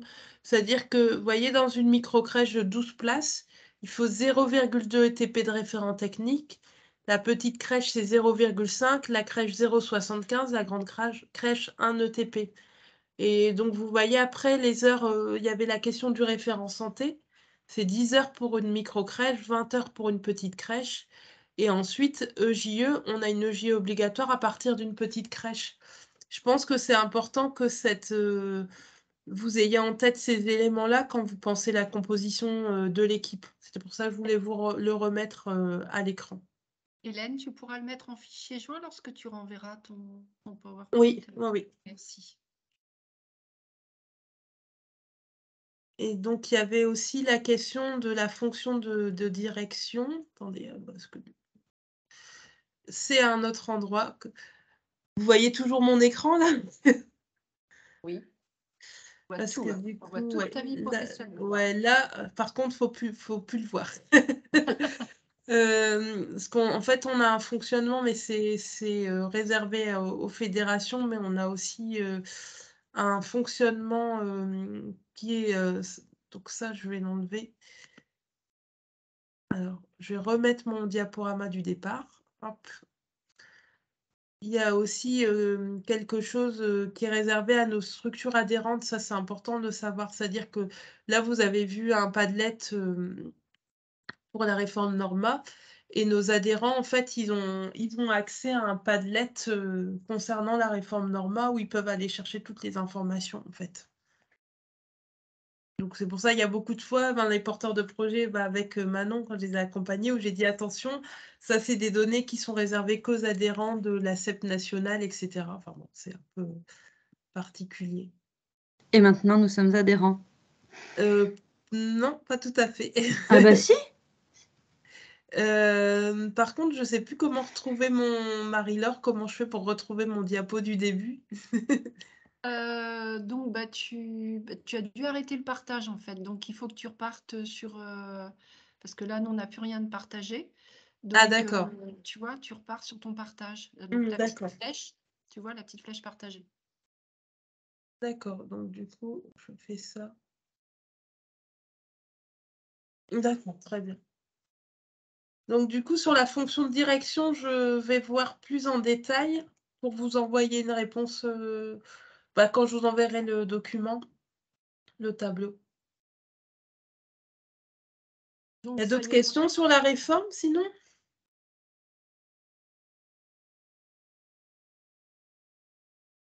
on est revenu sur le début de ton. Oui, D'accord. ouais, je suis revenue, voilà, là ça va. Est-ce que par rapport à la réforme, il y a d'autres choses pour lesquelles vous aviez besoin de précision ou de questions ou des remarques où vous trouvez ça simple, compliqué? Enfin, il y a des choses où vous auriez besoin de le travailler plus?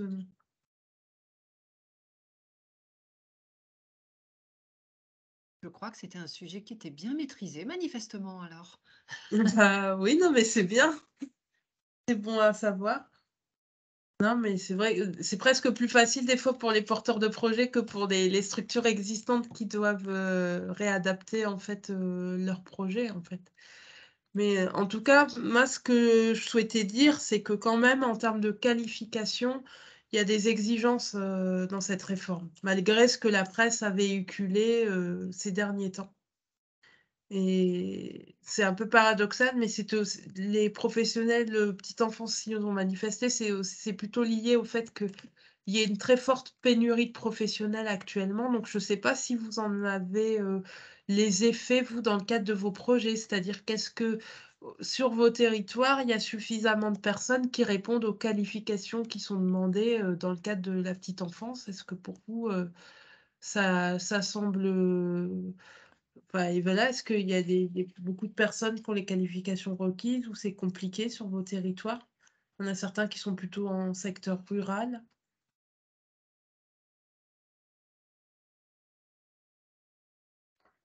Je ne sais pas s'il en manque, mais le démarchage, la structure n'est pas ouverte, mais il y a de temps en temps des appels, vu que j'avais fait l'étude de marché, des appels pour savoir si ça ouvre ou De la part de professionnels ou de part de la part de professionnels D'accord, diplômés, mais d'accord. pas de la part de JE. On est plus sur des CAP ou des auxiliaires.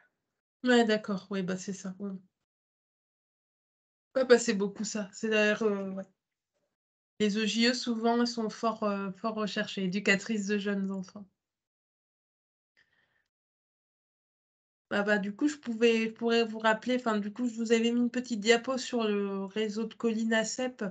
Donc, c'est vrai que nous, dans le cadre de cette réforme, pour nos adhérents, on a fait une présentation de cette réforme il y a à peu près 1 an à nos adhérents.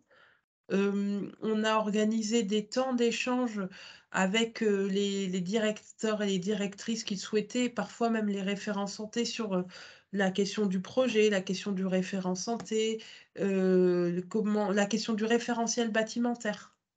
Aussi, on a fait une journée aussi sur la charte nationale d'accueil de jeunes enfants. Hein. Ce qu'on a dit sur la charte, en fait, ce qui se pose, c'est comment on fait pour travailler cette charte avec les équipes et les parents. C'est pas juste des principes qu'on va écrire. Et donc, du coup, voilà, ça demande beaucoup de travail, une manière de travailler différente qu'auparavant pour les projets petite enfance. Alors, si je fais le lien avec la question des enjeux, en fait, des projets d'économie sociale et solidaire en petite enfance, cette réforme, c'est un peu l'occasion de réaffirmer l'économie sociale et solidaire, c'est des projets qui poursuivent des objectifs autres que le bénéfice, en fait, j'allais dire, de l'entrepreneur.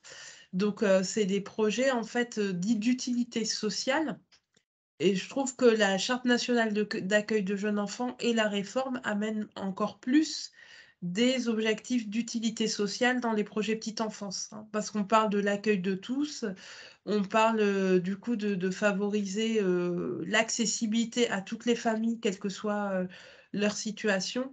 On parle du projet social. Donc ça, c'est vraiment des choses qui sont à réaffirmer dans votre projet. Et en tant qu'acteur de l'économie sociale et solidaire, vous pouvez vraiment, j'allais dire, vous pouvez presque avoir un temps d'avance sur cette dimension-là, projet social du projet qui est demandé dans le cadre de la réforme Norma. Donc ça, c'était important à préciser. Aussi, cette réforme aussi, c'est important de la communiquer aux collectivités locales. Il y avait du coup Manon qui témoignait que la collectivité locale semblait ne pas comprendre pourquoi c'était important qu'elle participe financièrement au projet, c'est ça, si j'ai bien compris. Ça, c'est un enjeu très fort actuellement, c'est que les projets petite enfance sont des projets du coup de qualité. C'est important, si on veut pouvoir mettre en œuvre cette qualité, et notamment l'accessibilité à tous, et ça peut passer par ça passe la plupart du temps par une demande de financement dans le cadre de la PSU, prestation de service unique. Sachant que la page, ça rend plus difficile le fait d'établir une tarification accessible à tous dans son mode de fonctionnement et ça rend plus difficile aussi le travail en lien avec des partenaires, la CAF et la PMI. Donc c'est vrai que la réforme amène aussi beaucoup plus cette dimension-là et on est un peu dans une période d'entre-deux aujourd'hui dans le champ de la petite enfance. Parce que l'année prochaine, je fais une petite avancée sur le prochain webinaire pour vous donner envie de participer. Sur les aspects financiers, l'année prochaine, la CAF va renégocier une convention avec l'État pour 4 ans. Donc, on va avoir certainement une année blanche au niveau de la CAF, c'est-à-dire que il n'y aura pas des nouveaux programmes de financement vraiment, mais en septembre, on aura certainement des nouvelles règles de financement. On ne sait pas quelle dimension ça va prendre. Mais ce qui a été annoncé, ou en tout cas dans les différents travaux, c'est d'aller toujours plus loin vers l'accueil de tous les enfants, quelle que soit leur situation. Donc ces enjeux-là sont de plus en plus forts dans les projets petite enfance. Donc, je tenais à vous le dire, parce que Pardon. Oui. Oui, pardon, je ne sais pas si les autres participants et participantes ont un peu peur, comme moi, quand vous parlez d'une année blanche au niveau des financements de la CAF. Non, les financements seront là. C'est simplement que les nouveaux financements vont pas arriver là en 2023. C'est-à-dire qu'en 2023, la CAF et l'État négocient une nouvelle convention d'objectifs et D'accord, de donc on sera financement. toujours sur le modèle ancien, quoi. C'est ça, on reste sur le modèle ancien. C'est juste que ce qui est un peu bizarre, c'est que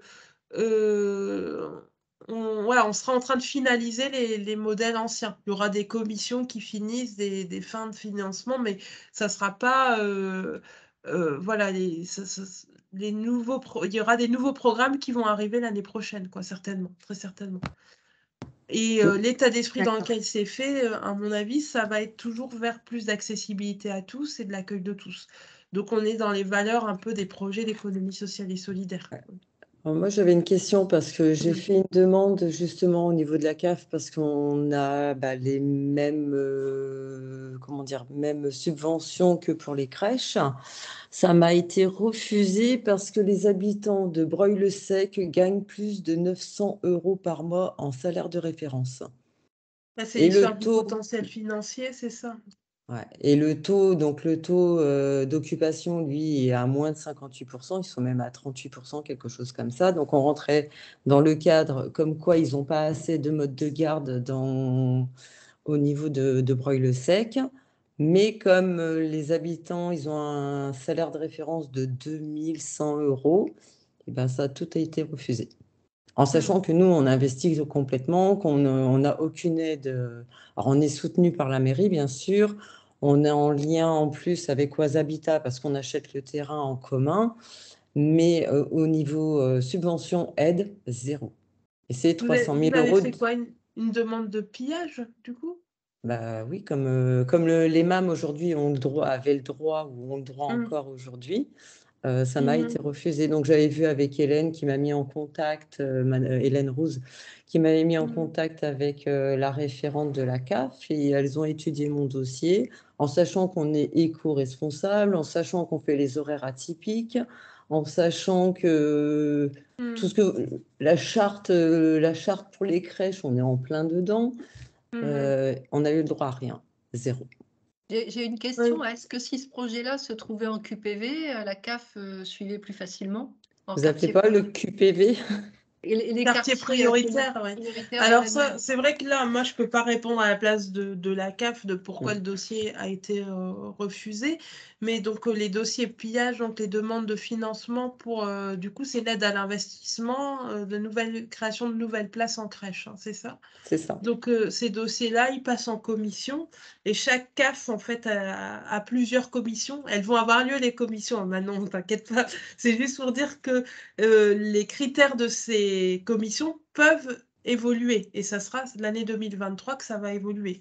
Certainement, on apprendra les règles du jeu en septembre, le temps qu'ils se mettent d'accord, etc. Et donc, effectivement, dans l'ancienne convention d'objectifs et de gestion entre la CAF et l'État, il y avait en fait les critères d'équité territoriale, donc l'histoire du taux de couverture dont vous parliez, mais il y avait aussi les critères de mixité sociale et aussi du coup de potentiel financier. Et donc, normalement, chaque CAF, quand elle accorde ou pas des financements dans le cadre donc, de ce plan, va prendre des décisions en fonction de ces critères. Nous, on n'est pas dans le secret des dieux du conseil d'administration de la CAF, de votre territoire, etc., pour savoir comment ça se fait que leur commission a décidé pour votre projet. Mais en tout cas, c'est au regard des critères de la COGE, normalement, sur votre dossier, normalement, vous aviez les critères d'indiquer. Donc là, c'est le potentiel financier qui était considéré comme trop élevé sur ce territoire. Tout à fait. Mais vous êtes dans... C'est l'Oise ou l'Aisne L'Oise. Hein. Oui, l'Oise. Alors, je connais pas bien. Alors après, j'ai regardé autour de moi, hein, donc Creil, tous les... réellement, il n'y a pas beaucoup de communes à part où il y a... où il n'y a pas d'enfants en garde. Où ce critère rentre en considération. Qui gagne 900 € de salaire, même ouais, qui pas grand monde. Donc, je trouve que c'est Ouais, quand même un critère qui a été fait, je ne sais pas comment. Je pense que, ouais. Bon, après, je sais que ça. après, peut-être c'est un calcul qui a été fait au niveau national ou à la base ou au contraire au niveau du département et qui fait qu'effectivement, des quartiers prioritaires, là, on a un vrai souci de pas suffisamment de structures d'accueil de jeunes enfants, notamment dans des quartiers prioritaires. Oui, après, il faut se retrouver en pleine campagne où il n'y a pas grand monde et pas de garde, pas de garde. Mm. Même un retraité gagne pas son salaire de référence n'est pas de 900 €. Ah, mais dans les quartiers prioritaires, on est en dessous de ces seuils-là, hein. En fait, je pense que ce qui se passe, c'est souvent il y a un calcul qui est fait au niveau d'un territoire plus large et des critères qui sont élaborés. Et il y a des fois des territoires qui sont identifiés comme prioritaires par la CAF ou là où il faut développer. C'est peut-être en fonction de ça qu'ils ont pris leurs décisions. Là-dessus, voilà, moi je peux pas en Oui, dire je sais plus bien. que cette commission, ce qu'elle a décidé. Ah non, Mais on en a tout cas, accepté la décision. On avait de toute façon calculé sans aide de financement, donc sans subvention. Et nous, le projet de façon ouverture, logiquement, septembre 2023. Donc, on est au point final. Donc, ça fait 3 ans qu'on est dessus. Hein. C'est pas comme si. ah bah oui, bah oui. Ça fait 3 Mais ans. Donc, sachant que, alors je sais pas du tout la position de la CAF de l'Oise, mais je sais que sur la page, par exemple, il y a certaines CAF qui vraiment vont mettre d'abord en avant des projets PSU, par exemple. Donc ça peut jouer aussi.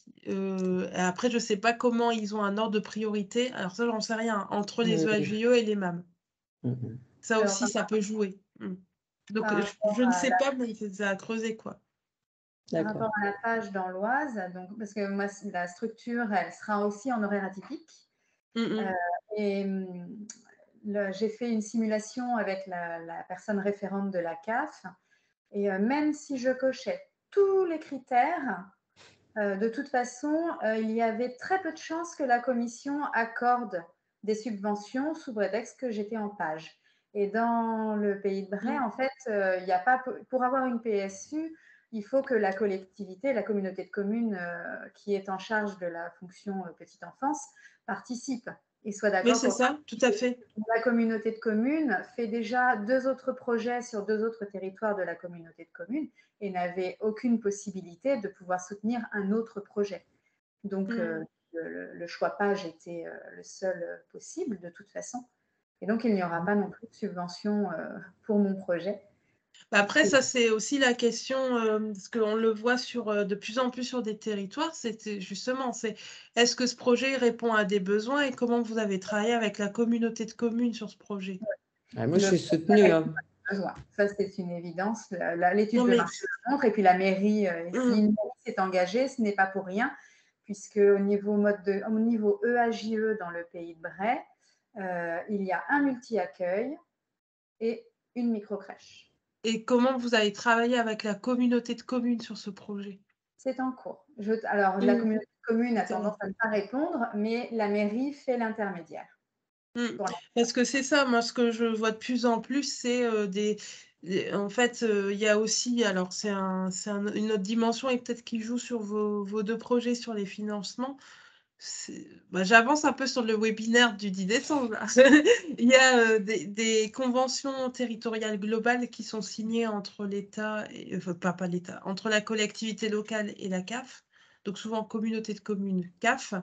Et dans le cadre de ces conventions, effectivement, sur certains territoires, mais je ne sais pas du tout la situation sur vos territoires, donc je ne m'avance pas, mais j'ai vu que sur certains territoires, il y avait un constat qu'il y avait beaucoup de micro-crèches pages qui s'étaient développées. Et ça pose une question pour l'accessibilité financière à tous des projets. Hein, on est sur cet axe-là. Et donc, du coup, la collectivité locale et la CAF ont souhaité encourager des projets en PSU. Donc, il y a un positionnement pour des projets en PSU par la collectivité locale et la CAF et par la PMI aussi. Enfin, voilà, des fois, on a les 3 acteurs dessus. Donc, du coup, un projet page, effectivement, ça peut être plus difficile sur certains territoires. Et l'argument, je pense, et là-dessus, moi, je suis assez, je pense que ça peut s'entendre, c'est vraiment comment on propose une tarification accessible à tous sur le territoire, à toutes les familles, quelle que soit leur situation. Parce que la tarification de page, à un moment, c'est un peu bloquant pour certaines situations, au niveau de tout peut-être ce qu'il faut avancer, ou certaines situations comme être en congé parental et puis mettre son enfant dans une structure page, etc. Enfin, voilà. Donc, c'est pour ça aussi, c'est peut-être ça qui joue, mais je ne sais pas si c'est ça, hein, mais c'est peut-être ça qui joue sur les projets en page. Après, ce qu'il faut comprendre aussi, c'est qu'en page, sur le principe, les parents avancent et sont remboursés ensuite. Ensuite, ce qu'il faut calculer, c'est le prix à l'année et non pas le prix par mois, parce que c'est mensualisé, qu'il faut intégrer le crédit d'impôt dedans. Et il y a des façons de faire qui permettent aux parents de ne payer que leur part mensuelle. J'étais en contact avec une autre micro-crèche page qui tourne depuis plusieurs années.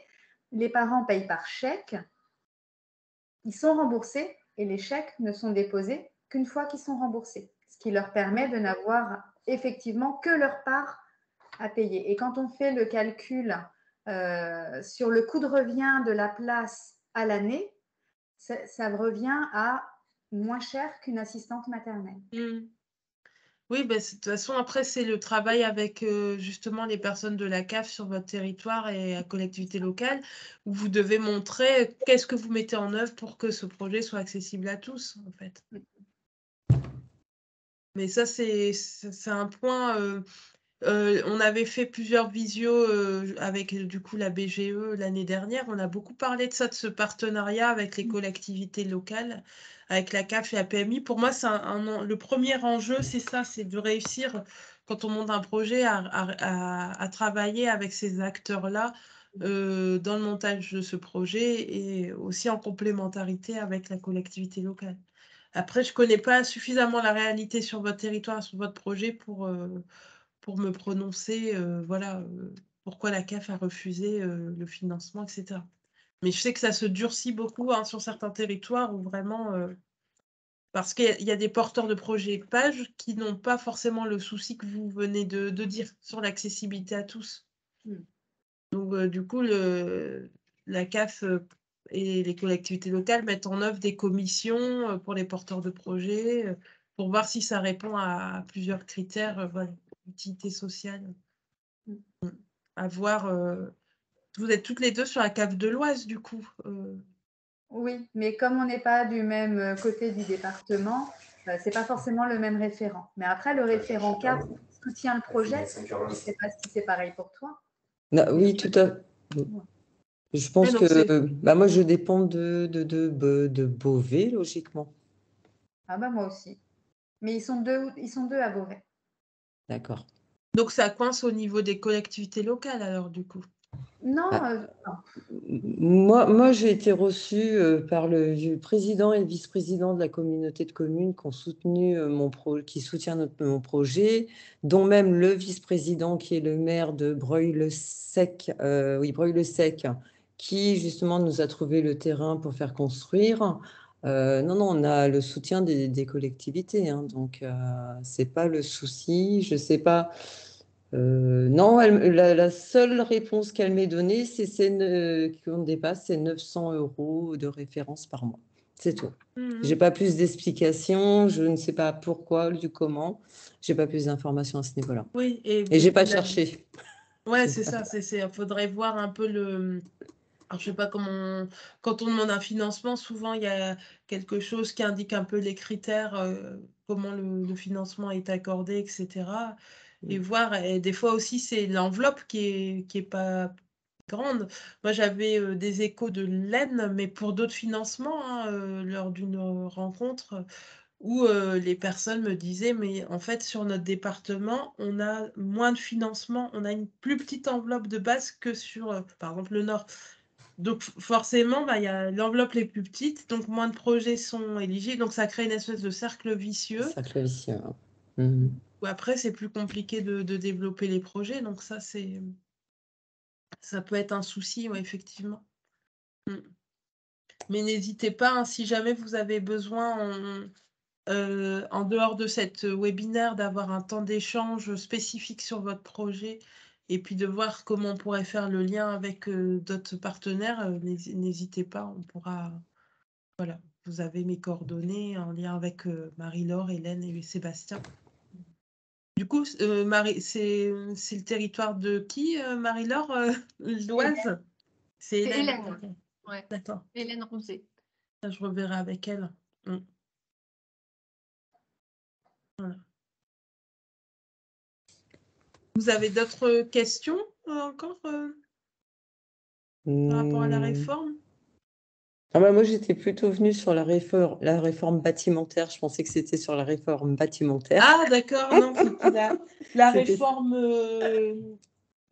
Et c'est chouette, ça nous La donne grande un- réforme. Bah, la réforme donne un bâtimentaire. Ça va nous donner un prochain sujet, d'accord? Ouais, voilà, on pourrait faire une visio entière sur la réforme bâtimentaire, effectivement. Bah, vous l'avez, le texte de la réforme bâtimentaire, vous savez comment le trouver? Je l'ai lu de A à Z. Ah bah, donc ça va. Mais non, mais nous, on a toujours le problème entre MAM et crèche. Du coup, il n'y a rien qui est vraiment noté. C'est pas très clair au niveau des maisons d'assistantes maternelles par rapport justement aux 7 mètres carrés par enfant. Et j'ai beau chercher dans les textes, Bah, il n'y a pas à chercher. En fait, la réforme Norma touche les établissements d'accueil de jeunes enfants. Donc, la réforme bâtimentaire, c'est pour les établissements d'accueil de jeunes enfants. Ouais, mais en août 2019, les MAM, il y a un texte qui est sorti qui sont considérés comme structures d'accueil. Oui, mais non, là, la réforme a repris, a fait sortir les MAM de l'accueil collectif. C'est considéré comme de l'accueil individuel. C'est dans l'ordonnance. Ça, je pourrais vous le retrouver. Ça, je veux bien. Mais les MAM, c'est à part, en fait. Bon, après, de toute façon, dans les textes des MAM, réellement, il n'y a pas de référence mètre carré par enfant. C'est ça. Ça n'existe pas du tout. Donc, c'est les conseils départementaux, on va dire. Le conseil départemental, il ne peut pas nous l'exiger. Il ne peut pas l'exiger, on est d'accord. Il n'y a aucun texte qui dit qu'on doit avoir ces 10 mètres carrés par enfant qui ne servent à rien du tout. Donc, non, mais c'était pour ça que je venais à cette webinaire. Oui, non, c'était déjà. Oui, on en avait déjà discuté. On avait déjà échangé de ça. Tout à fait. Et je voulais savoir justement s'il y avait eu des changements, parce que je sais qu'il y a un nouveau référentiel MAM qui va sortir, logiquement. On ne sait pas quand. Et je l'attends avec impatience, pour que ça soit un peu plus clair pour tout le monde. Là, justement, ça a fait un petit peu. Parce que les MAM, à un moment donné, il y avait l'idée qu'ils rejoignent effectivement l'accueil collectif. Et une des premières choses qui a été dit dans cette réforme, c'est que les MAM restaient dans l'accueil individuel. Donc, tout le référentiel bâtimentaire, normalement, ne concerne pas les MAM. Ne concerne pas. Ok. Bon, moi, je suis aux normes bâtimentaires des crèches, du coup, de A à Z dans la construction. Ah, bah donc, voilà, donc pas de souci. Ok. Je suis prête pour la prochaine réforme. Je suis prête pour la prochaine réforme, c'est ça. Ok, c'était pour ça que j'étais venue réellement. Et après, ça a été très intéressant par rapport à la charte, toutes ces choses-là. Ça m'a appris quelques notions de plus, c'était sympa. Bah oui, pas de souci, hein, quand vous voulez. J'ai encore, donc on avait pour les nouveaux, enfin ceux qui viennent pour la première fois au webinaire, rappeler que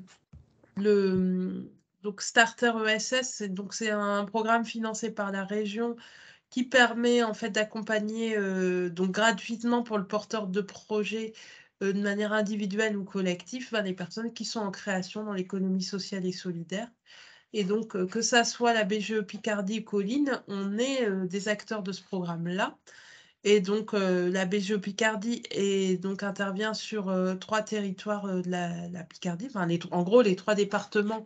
Sauf si j'ai bien compris, Marie-Laure, il y a un truc avec la tirage ou je ne sais plus quoi. Ah, c'est génial, à force, tout le monde le retient. Oui, c'est pas vous. C'est moi, donc j'ai en charge l'Aisne, sauf la tirage. Voilà, j'aime bien. Voilà, c'est ça. Il y a un truc sauf la tirage. Voilà. Ou c'est, du coup, c'est chambre d'eau, non? Non, c'est qui?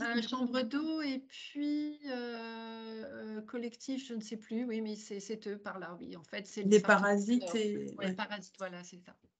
Et donc, nous, Colline, on a engagé sur l'ensemble du territoire régional.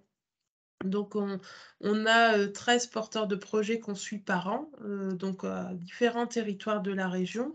Et puis, pour le lien avec la BGE Picardie, c'est un peu dans les deux sens. Il y a des porteurs de projets qui sont accompagnés par BGE Picardie, puis à un moment donné, ça devient justement plus technique, plus ardu. Enfin, du coup, là, on intervient, nous, en relais de cet accompagnement, où on peut être ensemble sur des rendez-vous aussi en commun, donc on l'a déjà fait, ou aussi sur des porteurs de projets, je vois avec Manon, ça s'est passé comme ça, donc ils sont d'abord venus vers nous, puis quand ils ont commencé à chercher leur local, la question avec la collectivité, on a fait aussi le lien avec la BGE.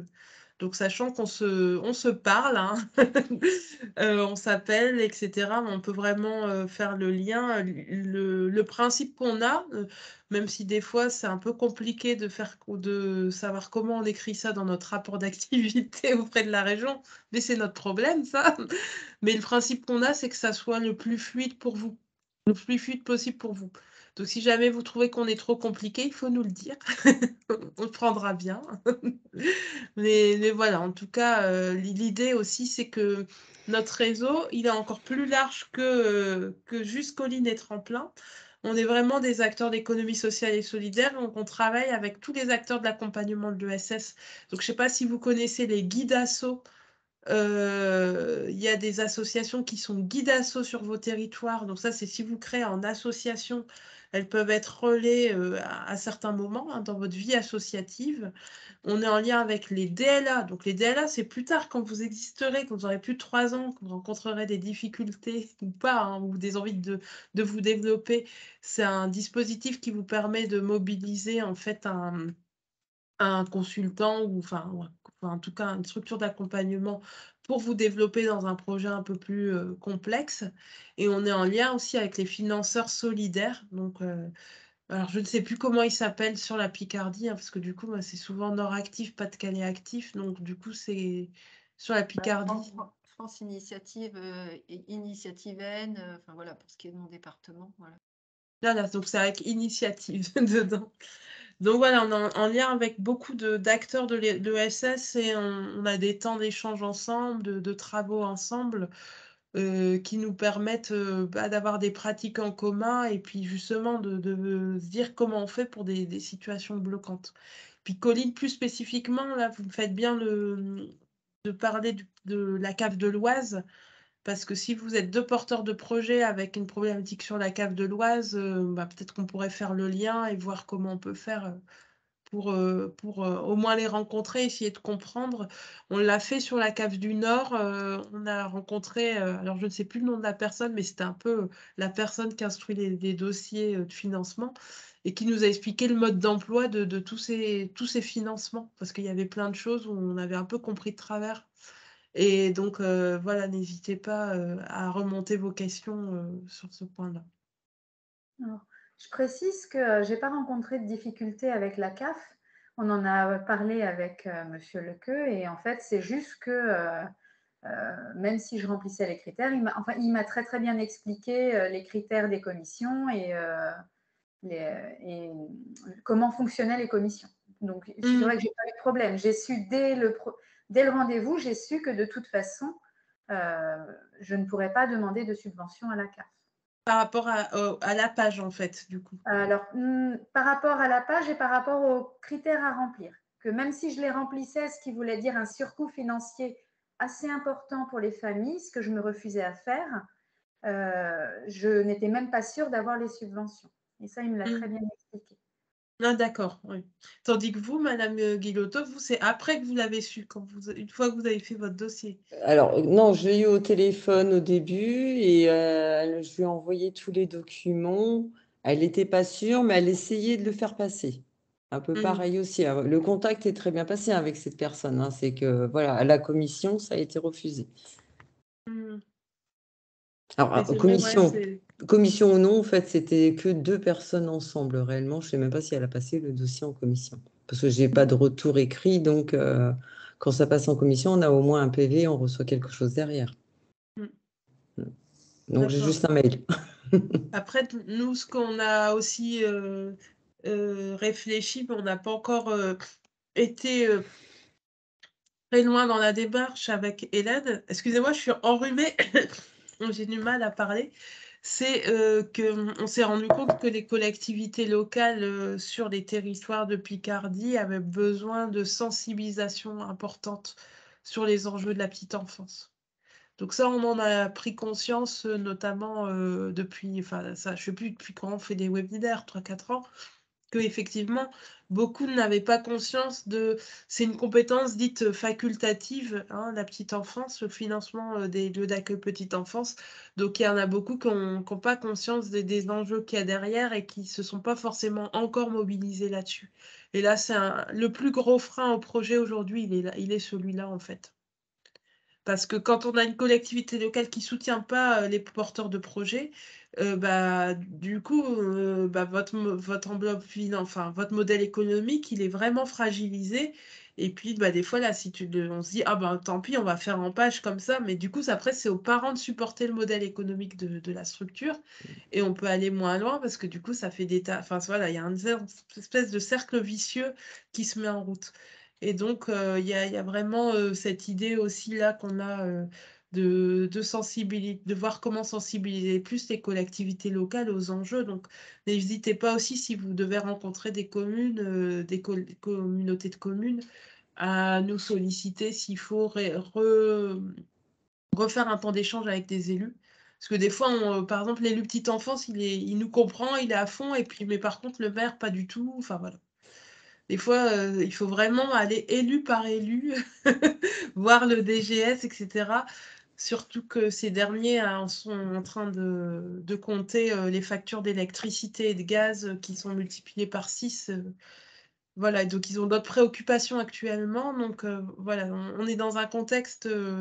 Alors, c'est génial que vous ayez des projets, mais le contexte n'est pas simple aujourd'hui. Donc, mieux vaut se serrer les coudes et se mettre à plusieurs des fois pour défendre un projet dans ce contexte. Voilà, c'est bon pour moi. Je ne sais pas, Marie-Laure, si tu avais des choses à ajouter. Non, je remercie tout le monde. Tu as fait une annonce concernant le prochain webinaire. Donc, le prochain webinaire, le titre exact, c'est « Établir un premier prévisionnel pour sa micro-crèche ». Il aura lieu le 2 décembre à 14 h.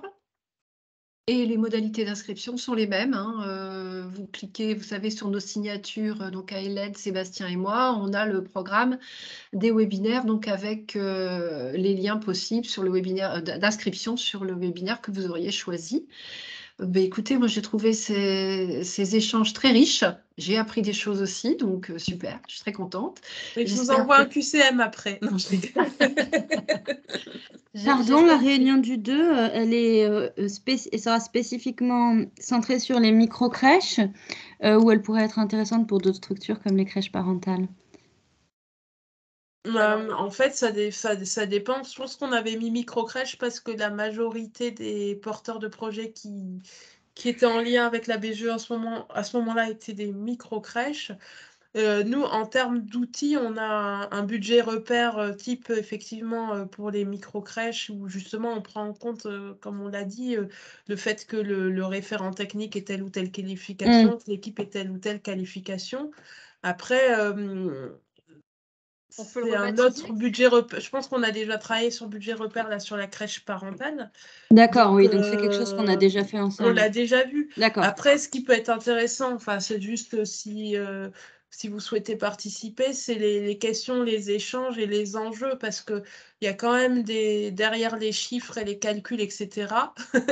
Il y a quand même comment je présente mon budget justement à une collectivité locale, à une CAF, et comment je mets en avant des enjeux de qualité sur mon projet et que voilà, c'est des coûts au service d'un projet de qualité.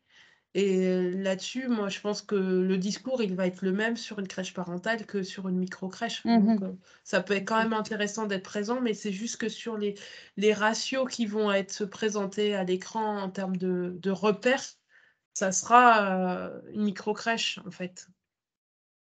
Voilà. D'accord, merci.